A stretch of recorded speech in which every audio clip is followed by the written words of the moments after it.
अस्सलाम वालेकुम नाज़रीन, क्या हाल चाल है? ठीक हैं? काफ़ी दिन हो गए हैं, कोई 5-6 दिन हो गए हैं। कोई वीडियो नहीं अपलोड कर सका क्योंकि कुछ तबीयत नासाज थी, कुछ बारिशें बहुत ज़्यादा हो रही हैं, कुछ काम का बर्डन बहुत ज़्यादा है, कुछ यानी कि इस तरीके से जो है ना वो दिन और रात जो है ना वो गुजर रहे हैं। तो 5-6 दिन शायद हो गए हैं, लेकिन इंशाल्लाह करेंगे काम और आइंदा भी जो है ना ये कंटिन्यूसली करते रहेंगे।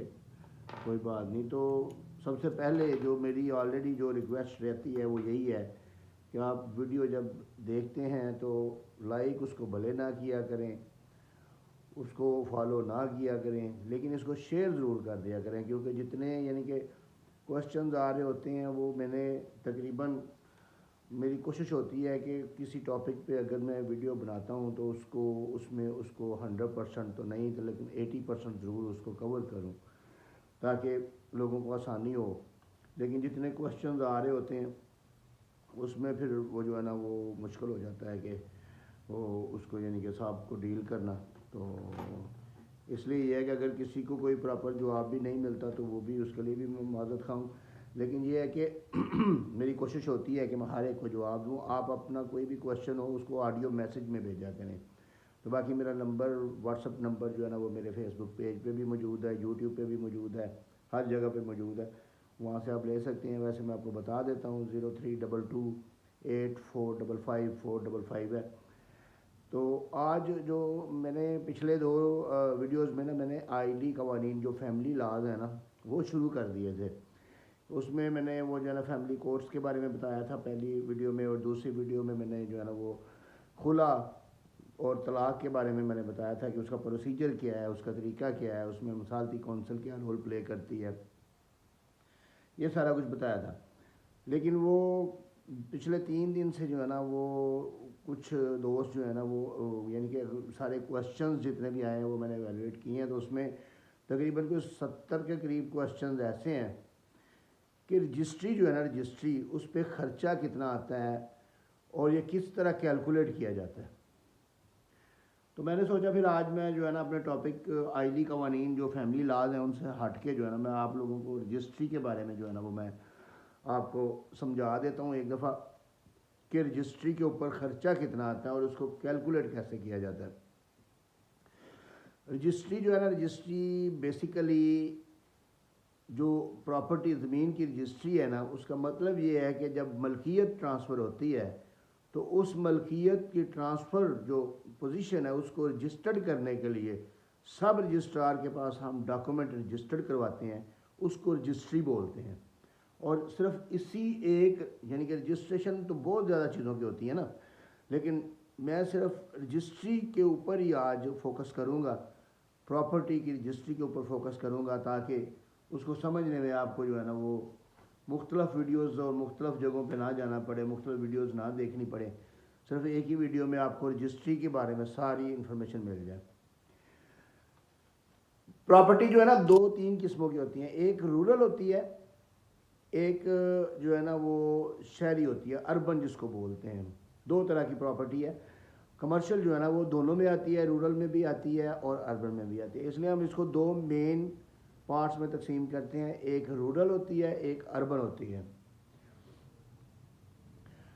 इसका तरीक़ाकार ये है कि जिस वक्त आप प्रॉपर्टी परचेज़ करते हैं, मैं बस ये थे परचेज़र जो है ना वो अब बैठ के तो आपको सारी बात समझाता हूँ कि जिस वक्त प्रॉपर्टी परचेज़ करते हैं तो सबसे पहले आपने सेलर से उसके डॉक्यूमेंट्स चेक करने हैं, जो बेचने वाला है उससे फ़र्द चेक करना है, उसकी रजिस्ट्री चेक करनी है, उसके पास जो भी मलकियत का सबूत है वो चेक करना है। मलकियत के सबूत क्या क्या होते हैं ये सिंपल आपको मैं समझा देता हूँ 2-4 लफ्ज़ों में कि रजिस्ट्री मलकियत का सबूत है, फ़र्द मलकियत का सबूत है, इसके अलावा अगर डिग्री रजिस्टर्ड है, डिग्री अगर रजिस्टर्ड है तो वो मलकियत का सबूत है, अगर रजिस्टर्ड नहीं है तो पहले वो उस बंदा उसको रजिस्टर्ड करवाएगा तो फिर उससे आगे रजिस्ट्री होगी। डिग्री रजिस्टर्ड करवाने का एक अलग प्रोसीजर है, वो इंशाल्लाह किसी दिन फिर सही। तो इसके अलावा पीटीडी जो है वो मलकियत का सबूत है, पीटी1 मलकियत का सबूत नहीं है, पीटीडी मलकियत का सबूत है, प्रॉपर्टी ट्रांसफ़र डीड या प्रॉपर्टी ट्रांसफ़र डॉक्यूमेंट जो भी आप उसको बोलेंगे, PTD जो है वो मलकियत का सबूत है। तो ये चार चीज़ें जो है ना ये मलकियत का सबूत है। कोई स्टाम्प वगैरह मलकियत का प्रूफ नहीं होता, कोई PT1 मलकियत का सबूत नहीं होता, कोई सादा पेपर सादा कागज़ इस तरीके से कोई लिखा हुआ आपस में एग्रीमेंट जो है ना वो मलकियत का सबूत नहीं होता। तो आपने सबसे पहले मलकियत का सबूत चेक करना है। उसके बाद आपने देखना है कि मेरी प्रॉपर्टी जो मैं परचेज़ कर रहा हूँ ये रूरल है या अर्बन है। अब हम अर्बन में चले जाते हैं कि आपकी प्रॉपर्टी अर्बन है। आपने सबसे पहले उसको देखना है कि वो प्लाट है या घर है। अगर तो प्लाट, हम प्लाट की पहले रजिस्ट्री की बात करते हैं। अगर तो प्लाट है तो प्लाट की आपने DC वैल्यूएशन निकालनी है। DC वैल्यूएशन आप गूगल में जाएंगे तो वहाँ पे आप लिखेंगे DC वैल्यूएशन ई स्टैम्प पेपर, तो वो आपको नीचे वो दे देगा कि DC वैल्यूएशन जो है ना वो ई स्टैम्प की एक वेबसाइट है, उसके अंदर प्रॉपर्टी वैल्यूएशन का एक कॉलम है। वहाँ पे आप क्लिक करेंगे तो आपको DC वैल्यूएशन की वो सामने वेबसाइट नज़र आ जाएगी। उसमें आपने उसको अर्बन देना है, उसके बाद अपना वो डिस्ट्रिक्ट उसमें सेलेक्ट करना है, फिर आपने तहसील सेलेक्ट करनी है, फिर आपने उसमें वो एरिया सेलेक्ट करना है, फिर वो सारा जो भी उसमें कानून को और जो भी उसमें सिलेक्शन है वो सिलेक्शन करके आप जिस वक्त अपने मुकाम पे पहुंचेंगे तो आप नीचे जिस वक्त मरले का रेट लिखेंगे तो वो रेट सामने आ जाएगा। ये DC रेट होगा। अब DC रेट आपने एक जगह पे नोट कर लेना है और एक जगह पे आपने FBR रेट नोट कर लेना है। FBR लिस्ट के लिए आप FBR की वेबसाइट पे जाएंगे, वहाँ पे DC वैल्यूएशन, वहाँ पे FBR इमूवेबल प्रॉपर्टी वैल्यूएशन का जो है ना एक कॉलम बना हुआ है, एक वो फोल्डर या आप कह लें एक बटन है, उसको आप क्लिक करेंगे तो आप अपने ज़िले के हिसाब से उसकी लिस्ट को डाउनलोड कर सकते हैं। तो जिस वक्त आपके पास FBR रेट भी आ जाएगा और DC रेट भी आ जाएगा, उसके बाद अगर तो आप अर्बन में हैं, एक प्लॉट की रजिस्ट्री करवा रहे हैं, तो उसमें आपकी जो DC रेट है ना उसका 1% आपकी स्टाम्प ड्यूटी लगेगा। 1% के हिसाब से आपका स्टाम्प निकलेंगे, 1% आपकी TMA की फ़ीस होगी। इसके अलावा DC रेट पे आपकी फ़ीस कोई नहीं होगी। इसके अलावा आप FBR की फ़ीसें होंगी, उसमें आपने एडवांस टैक्स पे करना है।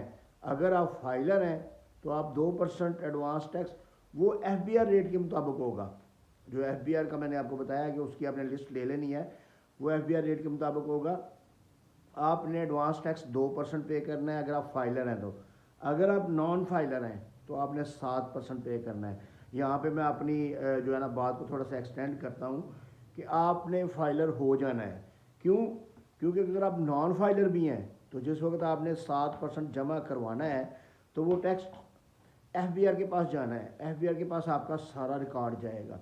तो जिस वक्त रिकॉर्ड जाएगा तो छुपाने की क्या ज़रूरत है, फिर आप फाइलर हो जाएं। तो बेहतर है कि आप फाइलर हो जाएं।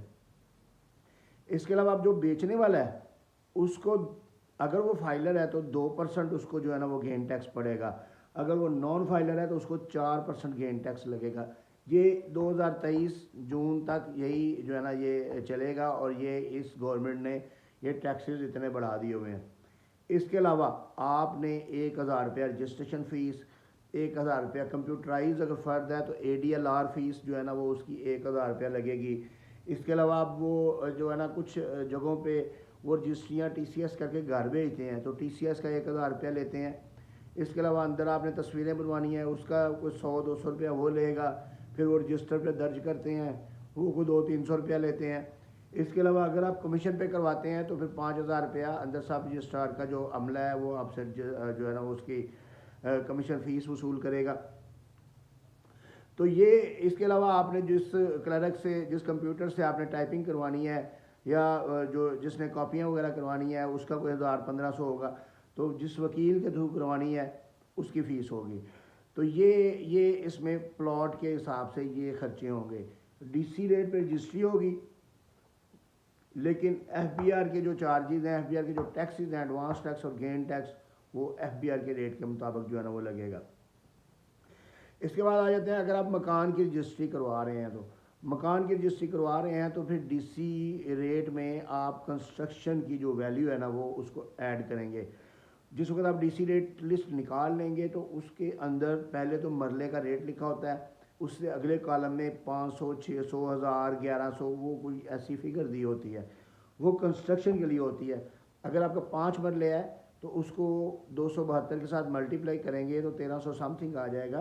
तो उसको फिर आपने 600 या 500 जो भी वहाँ वैल्यू लिखी है उसके साथ मल्टीप्लाई करना है, तो वो कंस्ट्रक्शन की कीमत निकल आएगी, जो कि आपने प्लॉट की कीमत में ऐड करनी है, तो वो रजिस्ट्री की वैल्यू हो जाएगी। इसके अलावा अगर आप अर्बन एरिया में मकान की रजिस्ट्री करवा रहे हैं तो आपको TMA से मंजूर शुदा नक्शा चाहिए होगा, जो कि पुराना जिस वक्त मकान बना था उस वक्त कोई नक्शा अगर उन्होंने कोई रजिस्टर्ड करवाया था, जिसने बनाया था, तो वो उनके पास होगा।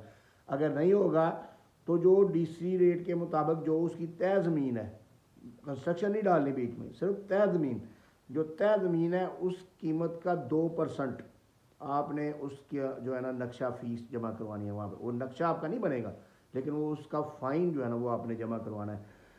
तो ये जो है ना ये अर्बन एरिया में जो है ना ये आपकी टोटल रजिस्ट्री की फ़ीसें हैं।